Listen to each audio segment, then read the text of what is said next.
One of the most important skills that you can develop as a documentary cinematographer is to learn how to film good-looking interviews. But I understand that at the beginning of your career it can be difficult because you're working alone or with a minimal team, you don't have a lot of resources, which means that you cannot rent or buy a lot of lights. Yet I believe that it is important to sharpen our skills, and the best way to do it is through learning how to work with natural light and really creating frames and interview setups with as little resources as possible. And for that reason, I would like to go over a few interviews that I shot this year, but also last year, and basically explain to you how I thought about lighting these, if I used lights or if I only used practicals or only natural light. And hopefully at the end of this video, you will have a better idea of how you can observe light, how you can shape it. But before I continue with the tutorial, I would like to tell you about a unique opportunity. If the rain actually lets me. Look at the tropical storm outside. So, I recently teamed up with Oversubscribe, which is a fundraising platform for creators. And what they allow you to do is they allow you to invest into my creator journey and over time benefit financially. Now, this is a super short version, and if you would like to know more and you would like to get involved, check the link in the description below. Now, back to the video. Now, I have a few interviews here on my iPad, so I'm gonna basically break down those and talk about my philosophy. When I'm filming interviews, and especially documentary interviews, I usually want them to look very natural. I don't want them to look too lit. And so for that reason, working with natural light and learning how natural light falls on faces and reacts, it's something that, in my opinion, is extremely useful skill, and hopefully after this video you will be able to understand it a little more. So let's start with the first interview, which is an interview that I shot this summer in Philippines, and this project was a collaboration with Sown for Good, Art of Documentary, and me. I'm sure that you're familiar with these organizations, but if you are not, then here's links to their websites.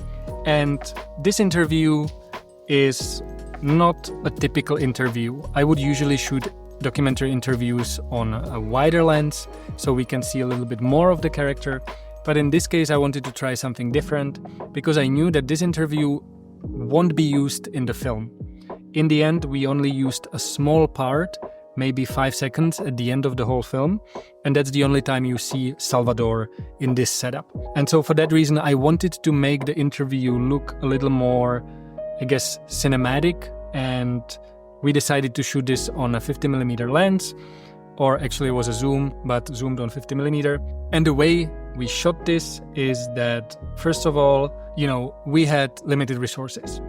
One of the natural resources in this scenario was a huge window that was camera right. And so I knew that I need to position Salvador close to that window because I want to leverage the fact that the window is there. And so I positioned him quite close to the window. Still, we have a corner of the room here, so that gives us a little bit of depth. And we also have a little bit of decoration here that tells us a little bit of his story, because he's focused on tennis and he's using tennis to improve lives of children in the Philippines. So we have this big window here, and there was no diffusion on the window. So what I decided to do was that I've put a shower curtain on it, and then I've put Giant Molus X100 light outside and basically pushed the light through the shower curtain. That created a really nice soft light that you can see on his face all over here. But because the window is kind of, behind his shoulder level, I also needed to bring a little bit of fill light, and so for that reason I've put a small non-light tube here with a little bit of diffusion from the shower curtain, and then that non-light tube is actually giving a little bit of this fall off here, and so it's filling up his face a tiny bit, making sure that the window is not only lighting this part of his face, but it's also getting all the way here. And then on this side, on the camera left, we've put a big negative fill, which is basically taking away some of the light that is coming in, and it's giving us more shadow on this side of the face. As you can see, it's not too much contrast. You can still see into the shadows and you can see the detail. So that's the base of this interview. And then one more thing we did here is, because there is another window, as you can see, there are drapes on that window, but it was already getting dark when we were filming the interview. And so what I did was that I've put a small RGB, I think it's the Aperture MC11 light right here. And because it's magnetic, I was able to stick it on the window. And then that is giving us this beautiful edge here that separates Salvador from the background. And yeah, overall, I think this is a really nice looking interview. I'm really happy with the result. And as you can see, it was achieved through minimal lighting. And it was really about just taking advantage of the position, of the disposition of the room and of the windows. Now, the next interview that I want to show you is an interview that there was no light whatsoever apart from the natural light. And it is this interview that I shot in Borneo. And this was an interview that I had almost no time to set up. It was at the last day of the whole production, because as you can see, Keenan is a director. So the previous 10 days, he was very busy directing the main film. And I was creating an accompanying documentary while on this production, which, by the way, you can see the link below. As you can see, this interview has an incredible depth. The reason for that is because we are in a longhouse, which is a traditional house of Dayak people of Borneo. They are the indigenous people of Borneo. And so I really wanted to take advantage of this length. This is a 200-meter long house. And so I've decided to position Keenan, a little bit camera left, making sure that he's between these two pillars and there's no pillar coming out of his head. And then this gives us so many leading lines, which I really like. So a lot of leading lines, a lot of depth. And in terms of lighting, super simple. You see these doors. So these doors are around the house, maybe every 10 meters. So there's one more door, camera right, basically, almost like 45 degrees to camera, so perfect position. And that door is lighting Keenan this way. Now, I'm not sure if I've put a shower curtain on that door or not. I might have not. I'll check if I have a BTS. But basically the sun at this time of the day is around here. And it's shining, all over outside. And then it's bouncing from the wooden floor, which is outside, similar floor to this one. And it's coming into the house through all these doors and through these doors.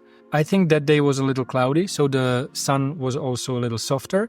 And that basically creates, this beautiful soft light that we're getting on his face. We're also getting some shadows on the camera left. We're shooting on the shadow side, as you can see. And this shadow is basically just created by this darker wood on this side. The walls, the floor.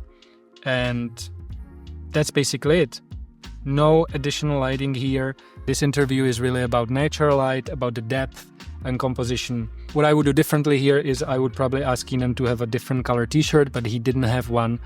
Usually I prefer not to have white t-shirts on the characters because they bounce a lot of light. And so, actually the brightest part of the image is the t-shirt, not Keenan's face. Very happy with this setup because it took like 5 minutes to set it up. And it was really about, again, taking advantage of the space, of the location, of the doors and windows, and basically leveraging that for your advantage. All right, I'll show you 2 more interviews. Actually, I've decided not to put the 2 remaining breakdowns into this video because I felt like it was a little too long. However, I've uploaded both of those breakdowns to Patreon. Now, you might be asking why Patreon? For me, Patreon is a better tool to create hands-on education, to provide behind-the-scenes insight, and to build stronger community of aspiring filmmakers. The interview breakdowns are on Patreon, and they're available for free. All you have to do is become a member. So check the link in the description below, and I'll see you over there. Peace.